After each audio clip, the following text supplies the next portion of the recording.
विवाह करने के फायदे क्या हैं? हैं? गृहस्थी, क्या फायदा है गृहस्थी का? परिवार बढ़ेगा। अच्छा, जनसंख्या बढ़ानी है बढ़िया, ठीक है। जनसंख्या ही नहीं रहेगी तो फिर कैसे सनातन रहेगा? ठीक कह रहे हो, खूब जनसंख्या बढ़ाओ, 10-15 बच्चे तो हों कम से कम। क्यों? आपने विवाह किया? ये आपके बगल में, क्यों किया विवाह? क्यों करना चाहिए विवाह? क्या फायदे हैं विवाह के?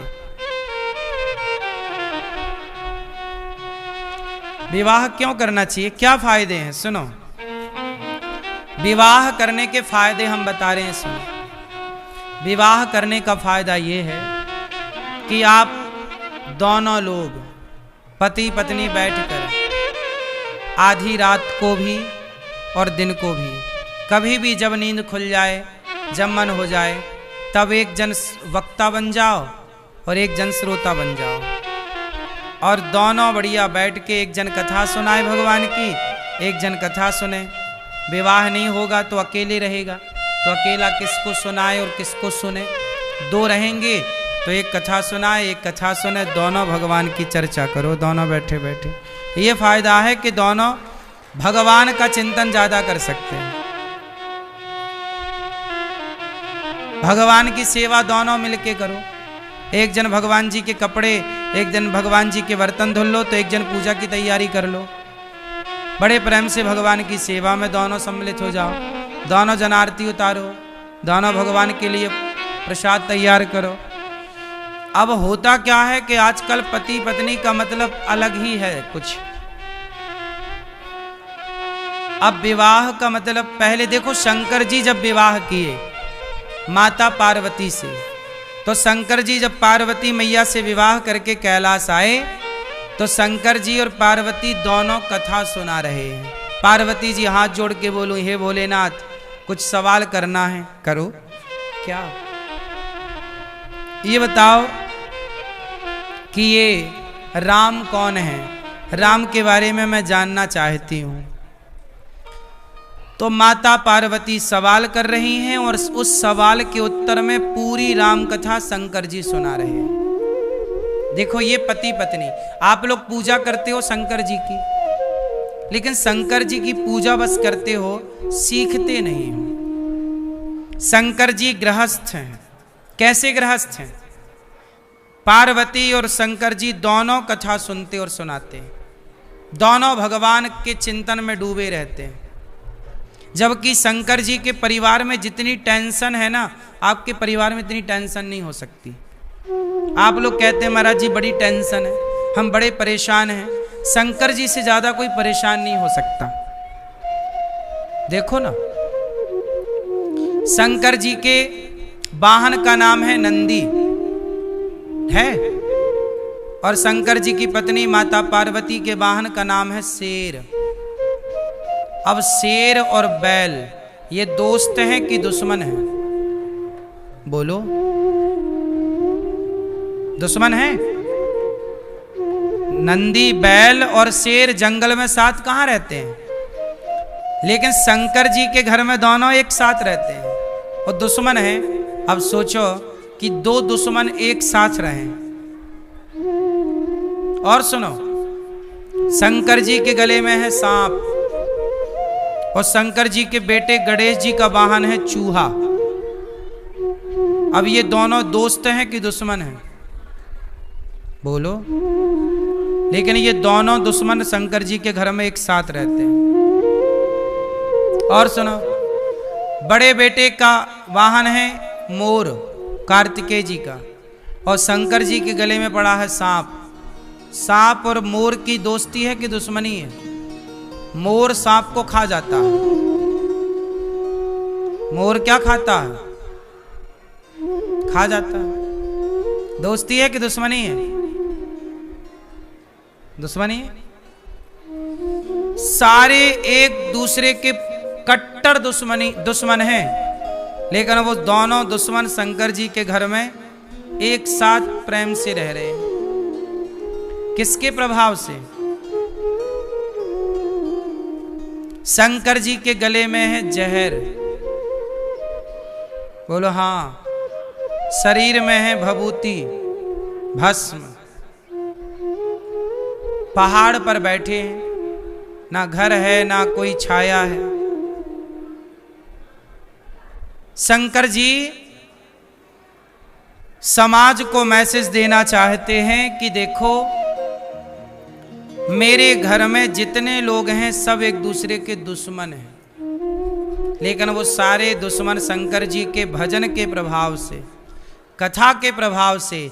शंकर जी कहते हैं कि भगवान के नाम में इतनी ताकत है कि भगवान की भक्ति करने वाला कोई हो तो वो दुश्मनों को भी दोस्त बना सकता है। ये भजन का प्रभाव। शेर और बैल दोस्त हो गए, शिवजी के घर जाते हैं। ये किसका प्रभाव है? भजन का प्रभाव। इसलिए मैया खूब भजन करो भगवान का, खूब भगवान का नाम जपो, फिर प्रतिकूल लोग भी अनुकूल हो जाएंगे। व्यक्ति का प्रभाव नहीं होता, भजन का प्रभाव। हमने कितने संतों के बारे में सुना है कि वो जंगल में भजन करते, तो जंगल में भजन करते तो शेर आकर के उन्हें प्रणाम करके जाता। संतों को कोई आश्चर्य नहीं है। भजन करने का प्रभाव यही होता है कि वहां रहने वाले जीव जंतु, हिंसक प्राणी भी वहां अपनी हिंसा का स्वभाव छोड़ देते हैं भजन के प्रभाव से। अपने घर का वातावरण सुधारा जा सकता है। किसके प्रभाव से? भक्ति के प्रभाव से। इसलिए कहता हूं थोड़ा भक्ति किया करो, थोड़ा भगवान का चिंतन किया करो। शंकर जी बहुत प्रेम से अपने परिवार को ठीक ठीक चलाते हैं। शंकर जी के मंदिर आप जाते हो, शिव पार्वती किस तरह से कथा सुनते हैं, किस तरह से भगवान के प्रेमी हैं। आप लोग भगवान से प्रेम का नहीं सोचते, पति पत्नी हो, लड़ाई झगड़ा में गुजरता है आपका जीवन। मैया, ओ लाल मैया, ओ केसरिया मैया, ओ बहरी मैया। लो, नहीं सुन रही मैया। कथा सुनने आई है पर सुनाई ही नहीं पड़ रहा है। ऐसे ही होता है, लोग कथा सुनने भी तब जानते हैं तब जब कान फ्यूज हो जाए।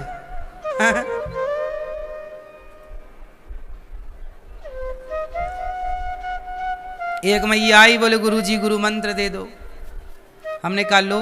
हमने बोला मैया बोलो श्रीमन्नारायण, मंत्र दिया उन्हें। फिर बाद में बोला हमने मैया बोलो श्रीमन्नारायण। गुरुजी थोड़ा जोर से कहो। हमने श्रीमन्नारायण बोलो। गुरुजी और जोर से। हमने पूरी ताकत से बोला। बोले बोलो महाराज। हमने कहा मैया बोल ही तो रहे हैं। बोले हमें नहीं सुनाई पड़ रहा। हमने कहा सुनाई कुछ नहीं पड़ता। बोले 5 साल से हमें नहीं सुनाई पड़ता। हाँ, 5 साल की बहरी मैया गुरु मंत्र लेने आई थी। अब दो गुरु मंत्र कैसे दोगे? तो आदमी भगवान का नाम लेने तभी आता है जब बहरा बहरा हो जाता है। इसीलिए हम कहते हैं भजन करो मस्त जवानी में, बुढ़ापा किसने देखा है। सारी जिंदगी जवानी आदमी भोगों में समर्पित करता है। परिवार, जवानी परिवार को देता है और बुढ़ापा भगवान को देता है।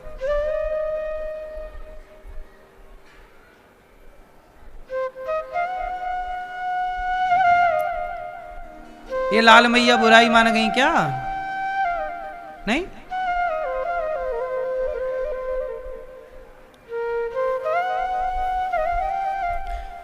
शंकर जी भस्म रमाते हैं। क्या आप बता सकते हैं कि शंकर जी शरीर पर भस्म क्यों रमाते हैं?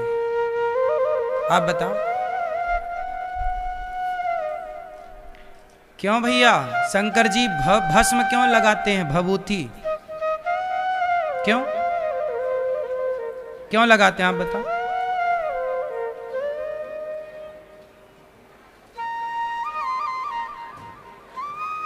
हाँ, शंकर जी भभूति इसलिए लगाते हैं कि दुनिया वालों देख लो, ज्यादा घमंड में ना रहो, एक दिन राख हो जाओगे।